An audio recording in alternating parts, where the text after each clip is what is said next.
Junior Cert Higher Level 2022. This is question 3. The coordinate diagram below shows part of the N22 road in County Cork. 2 points of the road, P and Q, are marked on the diagram. Part A of the question says the point Q has coordinates 6, 2. That's over on the right hand side there. Write down the coordinates of the point P. Okay, well, P up there from X is -1 and Y is 3. So -1, 3 are the coordinates there for, sorry guys, -1, 3 are the coordinates for P. Okay, part B, the equation of the line PQ is given to us here. Using this or otherwise, find the coordinates of the point where the line PQ crosses the Y axis. Okay, where it crosses the Y axis, I have it written down here, X is equal to 0. So we're just going to sub in X equals to 0 into that equation up there, which will give us 0 instead of X. We now have 0 plus 7Y equals 20. So 7y is equal to 20. So what am I going to do? How do I get rid of the 7y? Divide across by 7. So that'll be y is equal to 20 over 7. So moving on to part C of this question then. A new road is being built through the point Q, which is 6, 2. On the coordinate diagram, it will be a straight line segment, which is perpendicular to PQ. Now, perpendicular is there in bold, so straight away we're starting to think of the slope. If we find the slope, we know how to find the perpendicular slope. In other words, flip the fraction upside down and change the sign. Okay, it says here, work out the equation of this new road. Give your answer in this form here. Okay, so a new road is being built through the point Q, and it's going to be perpendicular to PQ. So just flick back up to the diagram here again for a second. So it's being built off of Q there in that direction there, and this is going to be perpendicular. So if we find the slope of the line PQ, use the slope formula, and then if we find the perpendicular slope, that will give us the perpendicular slope of this line, and we're being asked to find the equation of this line, which means we're going to use the y minus y1 formula. Okay, that's basically what we're just going to go doing here now. So as I said, the slope of the line PQ, and I have them labeled there with the red, x1, y1, x2, y2. Here's my slope formula here. So basically it's going to be 2 minus 3 on the top line, and on the bottom line, 6 minus 1. That's going to give us 6 plus 1. So see the way that works out there, minus 1 over 7. Now just skip over here to the right hand side, perpendicular slope. That's the formula that you'll see in your maths tables, and you can do it out as per the way that I'm doing it there. Minus 1/7. I'm using just that symbol there as multiply. By m2 equals minus 1, or as I often say, if you just look at this here, flip the fraction upside down, that's going to give us 7 over 1, and this is a minus 1, so change the sign, so it'll go from minus 1 to plus. So we get 7 over 1, which is the same as 7, which is what we got over here anyways. Okay, so that's the slope, and we're going to use the point Q as our point, because back to the diagram again, this is the point here, Q. Okay, so subbing into the y minus y1 formula then, you can see up above here I'm using the point Q, and just in the blue writing there I've labelled it as x1, y1. So 6 is going in there,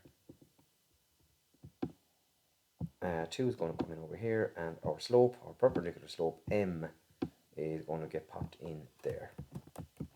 See that happens there on the next line. So multiplying out the brackets on the right hand side, 7x minus 42. And that's basically the equation of our line. Just flick back to the question again. We were asked to give it in this form. So basically everything is on the one side, x, y, and my number. So that's exactly what I did. I just moved the y across, becomes minus y, minus 2 goes across, becomes plus 2. So 7x minus y minus 40. That's the equation of the line. So we're going on to part D here now. The distance PQ on the diagram is 7.1 centimeters. That's correct to 1 decimal place. 5 millimeters. Now watch, the questions after using centimeters up there, and now all of a sudden we're talking about millimeters. So just be careful of that. And I see meters over here as well, so we'll have to play around with units in this question. 5 millimeters on the diagram represents 100 meters effectively in real life. Use this to work out the actual distance. Again, the word actual is in bold, so from P to Q, give your answer in kilometers. So again, we have centimeters, millimeters, meters, and kilometers in this question. So bit of work to do probably going between all of them. Okay, what are we given here in this question? We're told that 5 millimeters represents 100 meters in real life. Okay, PQ we're looking at is 7.1 centimeters. So what I'm going to say first of all is try to get that down into millimeters. So 1 meter in millimeters is 1 times 100 will get us into 100 centimeters, and obviously multiply that by 10 to get 1000 millimeters. So 1 meter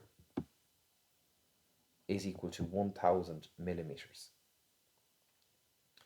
Our part of this question up here is talking about 5 millimeters.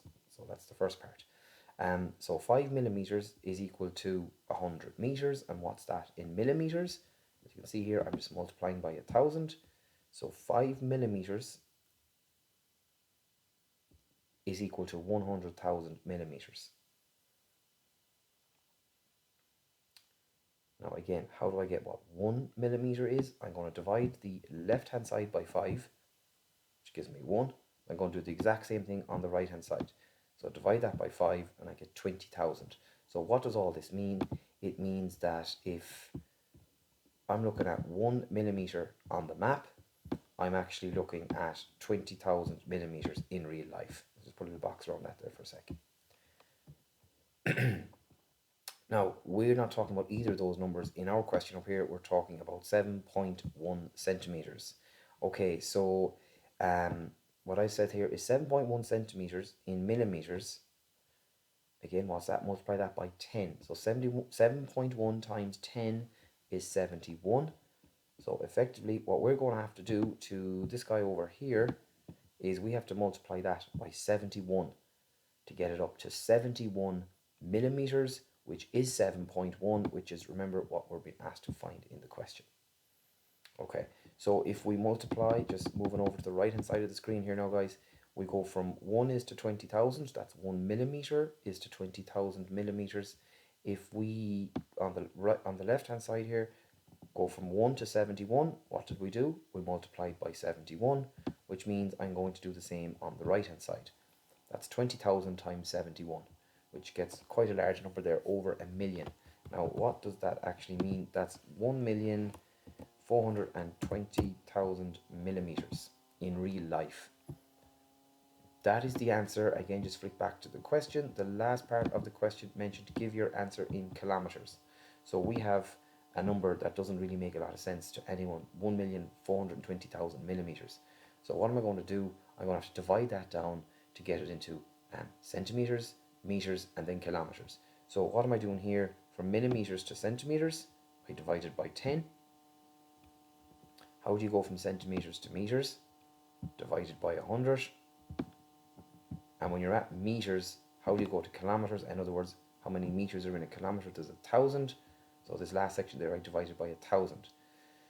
So all in all then, I got 1.42. So that's 1.42 kilometers. Okay, and that's the end of question 3.